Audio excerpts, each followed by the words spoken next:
हाय मेरे प्यारे बच्चों, मेरा नाम है शीतल और आज हम करेंगे हमारा पाठ 5 जिसका नाम है दोस्त की पोशाक।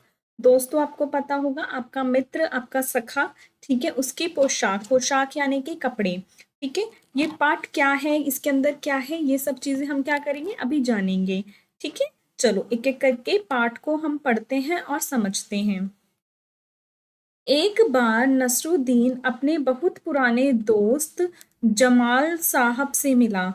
मतलब एक इंसान है जिसका नाम है नसरुद्दीन। क्या नाम है इंसान का? नसरुद्दीन। और उसका दोस्त है जिसका नाम है जमाल। क्या नाम है जो दोस्त का? जमाल। नसरुद्दीन का दोस्त कौन है? नसरुद्दीन का दोस्त है जमाल। अपने पुराने दोस्त से मिलकर वह बड़े खुश हुए। वो दोनों क्या हुए? बड़े खुश हुए एक दूसरे से मिलकर।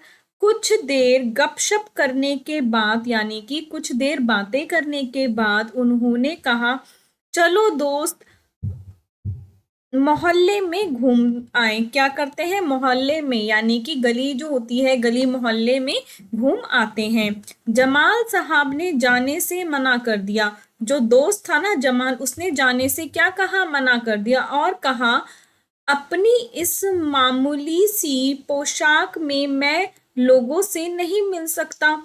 वो कहते हैं कि मैं ना अपनी इस मामूली सी, इस सिंपल सी पोशाक में लोगों से नहीं मिल सकता। इन साधारण कपड़ों में मैं लोगों से नहीं मिल सकता। आगे देखते हैं। नसरुद्दीन ने कहा, बस इतनी सी बात? नसरुद्दीन बोलते हैं, बस इतनी सी बात? नसरुद्दीन तुरंत उसके लिए अपनी एक भड़कीली अचकन अचकन निकाल कर लाए और कहा, मतलब जो नसरुद्दीन है उसके लिए, अपने दोस्त के लिए क्या लेके आते हैं? एक भड़कीली सी, एक चमकदार सी ड्रेस लेकर आते हैं। इसे पहन लो और कहते हैं, इसे पहन लो, इसमें तुम खूब अच्छे लगोगे और तुम इसमें खूब अच्छे लगोगे, बहुत अच्छे लगोगे। सब देखते रह जाएंगे और तुम्हें सब देखते रह जाएंगे। बन ठन कर दोनों घूमने निकले। फिर क्या हुआ? दोनों के दोनों दोस्त तैयार होकर निकले। दोस्त को लेकर नसरुद्दीन पड़ोसी के घर गए। दोस्त को लेकर वो कहाँ गए? पड़ोसी के घर गए। नसरुद्दीन ने पड़ोसी से कहा, ये है मेरा खास दोस्त जमाल साहब। आज को कई सालों बाद इसने मुलाकात हुई।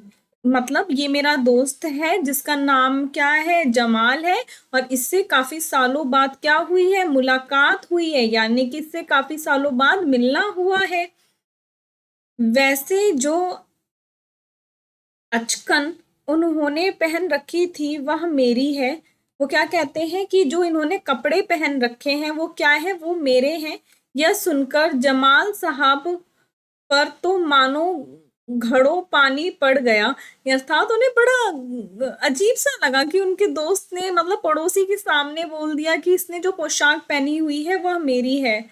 बाहर निकलते ही मुंह बनाकर उन्होंने नसरुद्दीन से कहा, बाहर आकर उन्होंने नसरुद्दीन से कहा मुंह बनाते हुए, तुम्हारी कैसी अकल है? कि तुम्हारी कैसी अकल है, मतलब तुम्हारा कैसा दिमाग है? क्या ये बताना जरूरी था कि ये अचकन तुम्हारी है? क्या ये बताना जरूरी था कि जो ये ड्रेस है ये क्या है? तुम्हारी है। तुम्हारा पड़ोसी सोच रहा होगा कि मेरे पास अपने कपड़े ही नहीं, मतलब वो सोच रहा होगा कि मेरे पास तो क्या है? अपने कपड़े ही नहीं है। तुम्हें बताने की जरूरत क्या थी? तुमने उसको क्यों बताया कि मैंने तुम्हारे कपड़े पहने हुए हैं? ठीक है, अब आगे देखते हैं आगे क्या होता है। ठीक है, अब बताओ उसने क्या किया। एक तो वो मिलने के लिए गया और उसने वहां पर जाके बोल दिया, इसने जो कपड़े पहने हुए हैं वो मेरे पहने हुए हैं। ठीक है, चलो आगे देखते हैं। नसरुद्दीन ने माफी मांगते हुए कहा, गलती हो गई, अब ऐसा नहीं कहूंगा। कि गलती हो गई, अब ऐसा नहीं कहूंगा। अब नसरुद्दीन उन्हें हुसैन साहब से मिलवाने ले गए। अब नसरुद्दीन उसे कहाँ ले गए? हुसैन साहब से मिलाने ले गए। हुसैन साहब ने गरम जोशी से उनका स्वागत सत्कार किया। और जो हुसैन साहब थे उन्होंने उनका बहुत अच्छे से स्वागत किया, उनका बहुत अच्छे से क्या किया? वेलकम किया। ठीक है, जब जमाल साहब के बारे में पूछा तो नसरुद्दीन ने कहा, जमाल साहब मेरे पुराने दोस्त हैं और इन्होंने जो अचकन पहनी है वह इनकी अपनी ही है। वो कहते हैं कि जो इन्होंने कपड़े पहने हैं ना वो इनके अपने ही हैं और ये मेरे पुराने दोस्त हैं। जमाल साहब फिर नाराज हो गए। जमाल साहब ने जैसे ये बात सुनी कि इनके दोस्त ने फिर से कह दिया कि ये कपड़े जो हैं वो क्या है, वो इन्हीं के हैं। ठीक है, ये बात सुनकर उनको फिर से क्या हो गया, गुस्सा आ गया। बाहर आकर बोले, झूठ बोलने को किसने कहा था तुमसे, कि तुमसे झूठ बोलने को किसने कहा था? क्यों? नसरुद्दीन ने कहा, तुमने जैसा चाहा मैंने वैसा ही तो कहा। तो वो कहते हैं कि जैसा तुमने कहा मैंने वैसा ही तो किया। पोशाक की बात कहे बिना काम नहीं चलता क्या? उसके बारे में ना कहना ही अच्छा है। जमाल साहब ने समझाया। उन्होंने बोला कि तुम्हें बोलना ही नहीं चाहिए था कपड़ों के बारे में, कि ये कपड़े किसके हैं, उसके बिना भी तो हम बात कर सकते थे ना, तुम्हें बोलना ही नहीं चाहिए था। जमाल साहब को लेकर नसरुद्दीन आगे बढ़े। तभी एक अन्य पड़ोसी मिल गए। तभी क्या हुआ, एक अन्य पड़ोसी, एक और पड़ोसी मिल गए। नसरुद्दीन ने जमाल साहब का परिचय उनसे करवाया। नसरुद्दीन ने क्या किया, उनका जो परिचय है वो उनसे करवाया। नसरुद्दीन ने अपने फ्रेंड जमाल का क्या कराया, उनसे परिचय कराया।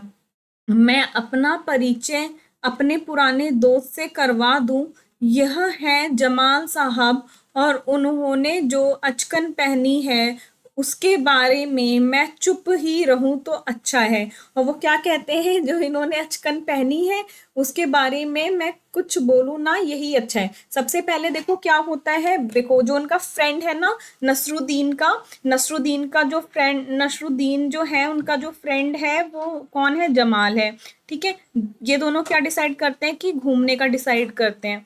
फिर ये क्या कहते हैं, जमाल कहते हैं कि मेरे पास तो अच्छी अचकन मैंने नहीं पहनी हुई है, अच्छे कपड़े नहीं पहने। तो वो क्या करते हैं, नसरुद्दीन अपने जो कपड़े हैं उनको जमाल को दे देते हैं। ठीक है, फिर वो एक फ्रेंड के पास जाते हैं तो वहां पर जाके बोलते हैं कि जो इन्होंने एक ड्रेस पहनी है वो मेरी है। तो जमाल कहते हैं तुम ऐसा नहीं बोलना चाहिए था। फिर वो जब दूसरी जगह जाते हैं तब कहते हैं जो इन्होंने ड्रेस पहनी है ये मेरी नहीं है, ये इन्हीं की है। तो वो कहते हैं तुम तो बिना ड्रेस के भी बता सकते थे ना, उसकी तो बात करने की जरूरत नहीं थी। और जब वो तीसरे पड़ोसी से बात करते हैं तब वो कहते हैं कि ये मेरे फ्रेंड है जिनका नाम जमाल है, हाँ, और जो इन्होंने अचकन पहनी है उसके बारे में मैं चुप ही रहूं तो अच्छा है। ठीक है, ये बहुत ही फनी सी स्टोरी थी जो कि अब समाप्त हो चुकी है। अब हम क्या करेंगे, अब हम अपना अगला पार्ट करेंगे। ठीक है बच्चों, चलो बाय बाय मेरे प्यारे बच्चों, बाय बाय।